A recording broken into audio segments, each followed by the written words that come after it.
नमस्कार साथियों, मैं हेमंत सिंह राजपूत फिर से आप सबका अपने अलंकार ट्यूटोरियल के डिजिटल प्लेटफॉर्म पे स्वागत करता हूं।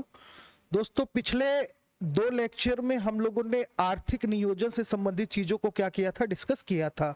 उस पे हम लोगों ने कुछ प्रश्नों को क्या किए थे, हल किए थे।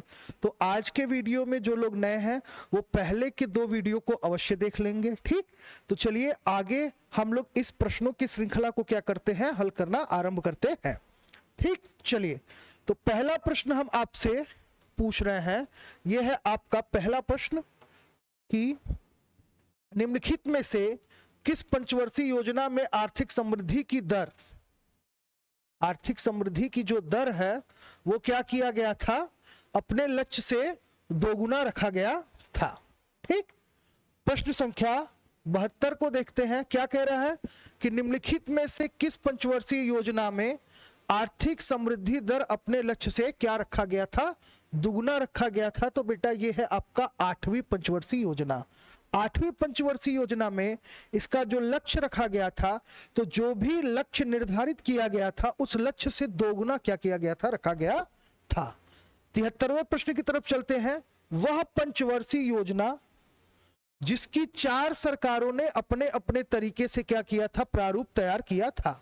वह पंचवर्षीय योजना जिसका 4 सरकारों ने अपने अपने तरीके से प्रारूप तैयार किया था, तो यह है आपका कौन सा, 8वीं पंचवर्षीय योजना में ही क्या किया था, इसको 4 सरकार ने अपने अपने तरीके से इसके प्रारूप को क्या किया था, तैयार किया था। ठीक, चलिए प्रश्न संख्या 74 की तरफ बढ़ते हैं। बेटा 74वां प्रश्न देखते हैं हम कि 74वां प्रश्न आपका है कि 9वीं पंचवर्षीय योजना की अवधि क्या थी। 9वीं पंचवर्षीय योजना की अवधि यानी टाइम ड्यूरेशन की बात कर रहा है।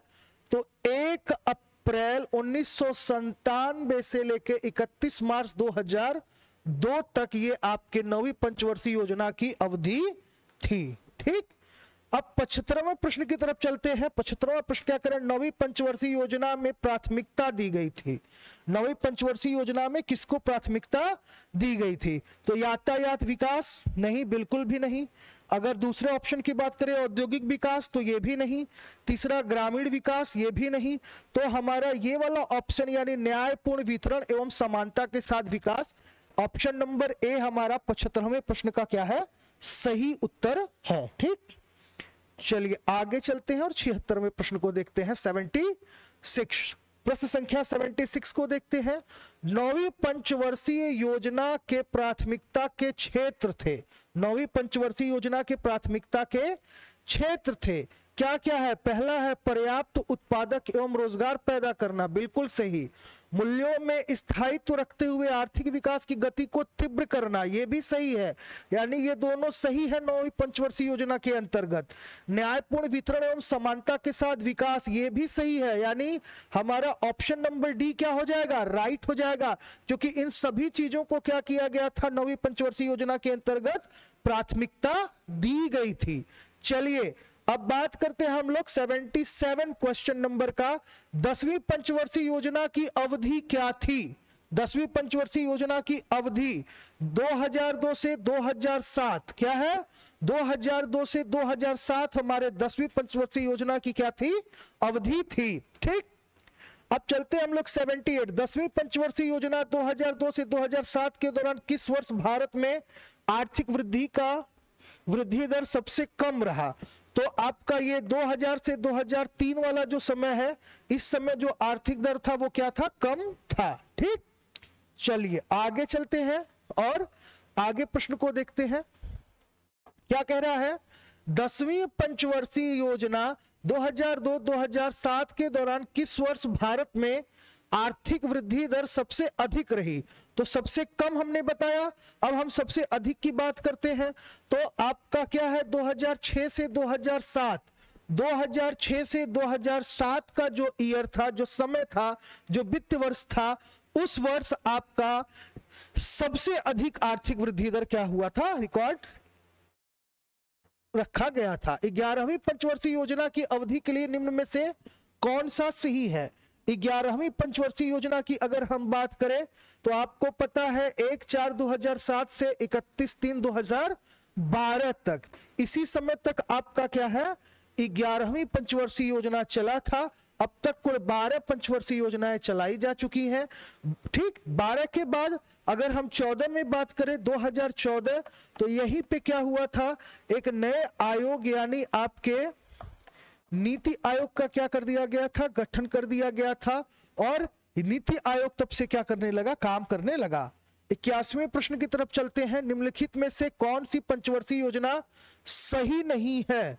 निम्नलिखित में से कौन सी पंचवर्षीय योजना सही नहीं है? तो ये चतुर्थ पंचवर्षीय योजना का टाइम 1966 से 1971 वाला क्या है, रॉन्ग है। चलिए आगे चलते हैं, प्रश्न संख्या 82 को देखते हैं हम लोग। सामुदायिक विकास कार्यक्रम का प्रारंभ किस वर्ष किया गया था? सामुदायिक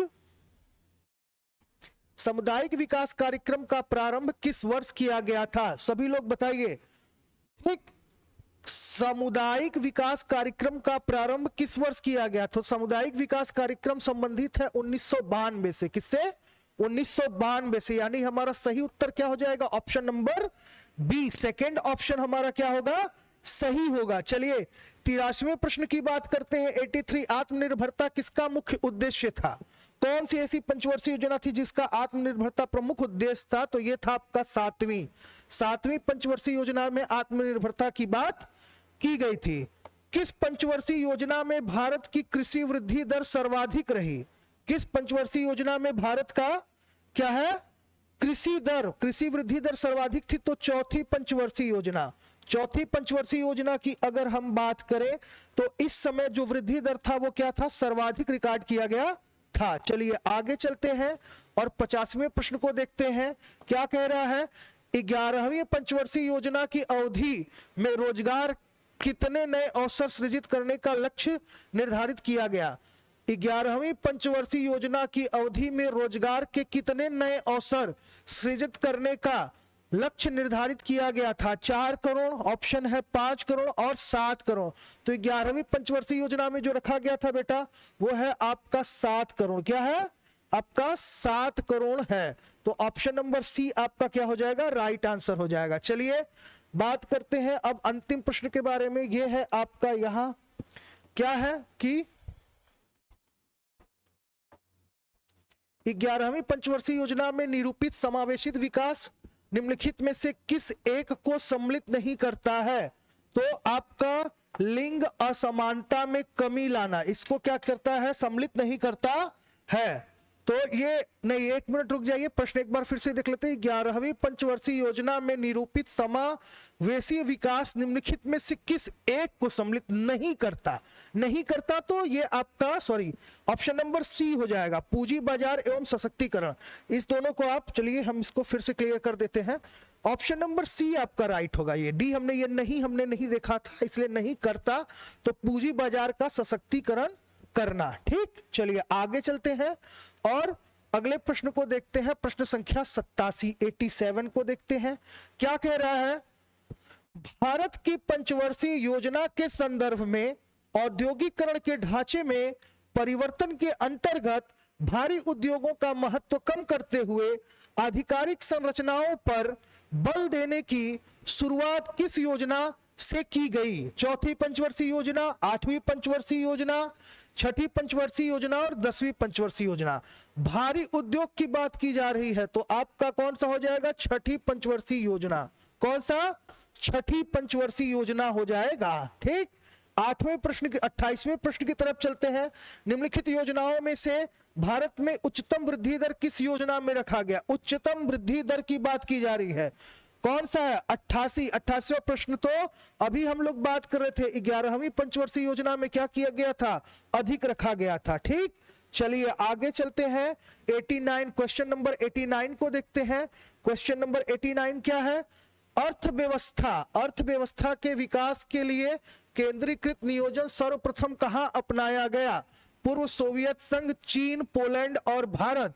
तो पूर्व सोवियत संघ क्या आएगा, पूर्व सोवियत संघ। अर्थव्यवस्था के विकास के लिए केंद्रीकृत नियोजन सर्वप्रथम तो कहां अपनाया गया, सोवियत संघ में ये क्या किया गया था, अपनाया गया था। चलिए 90वें प्रश्न को देखते हैं। भारत में योजना अवधि में कितनी बार योजना अवकाश आया है? योजना अवकाश कितनी बार आया है, ये प्रश्न आपसे कई बार पूछा है। तो प्रश्न संख्या मेरे हिसाब से 3 बार ये क्या हुआ है, योजना अवकाश आया है। 91 प्रश्न देखते हैं। भारतीय नियोजन काल का कौन सा दशक कृषि उत्पादन की दृष्टि से सर्वाधिक सफल माना जाता है? कौन सा कह रहा है? कृषि की बात की जा रही है, तो कौन सा? 1980 के दशक का। ऑप्शन नंबर डी आपका क्या हो जाएगा, राइट आंसर हो जाएगा। ठीक है, चलिए आगे चलते हैं और आगे हम लोग इसको क्या करते हैं, हल करते हैं। ठीक, आगे है आपका निम्नलिखित कथनों पर विचार कीजिए। चौथी पंचवर्षीय योजना का प्रवर्तक स्थगित किया गया था और उसके स्थान पर 1966 और 69 में 3 पंचवर्षीय योजना चलाई गई।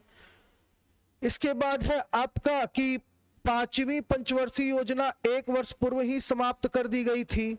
8वीं पंचवर्षीय योजना का प्रारंभ 1990 की जगह 92 में किया गया था। तो मेरे हिसाब से ये वाला तो सही है भाई, और ये वाला सही है, यानी पहला और तीसरा आंसर हमारा सही है, यानी ऑप्शन नंबर सी हमारा क्या हो जाएगा, राइट आंसर हो जाएगा। यानी सी नहीं, रुक जाइए एक बार फिर से देख लेते हैं। 1 2 3 सभी होगा, क्योंकि ये भी सही है।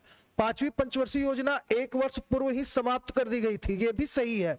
तो ऑप्शन नंबर डी सही होगा। इसमें अगर देखना हो तो कौन सा, ऑप्शन नंबर डी सही होगा। 1 2 3 सभी। ठीक, चलिए आगे चलते हैं। प्रश्न संख्या 93 को देखते हैं। नीति आयोग का गठन, यहां से इको करंट वाला पार्ट स्टार्ट हो जाता है, जो आपके करंट अफेयर वाली चीजें हैं। ध्यान से देखिएगा इसको। क्या है 93, नीति आयोग का गठन किस वर्ष में किया गया था?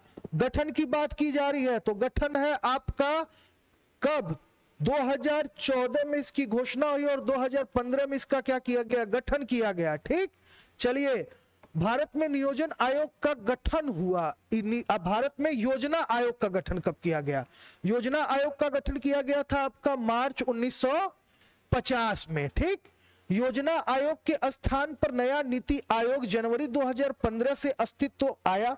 नीति आयोग का पदेन अध्यक्ष किसे बनाया गया?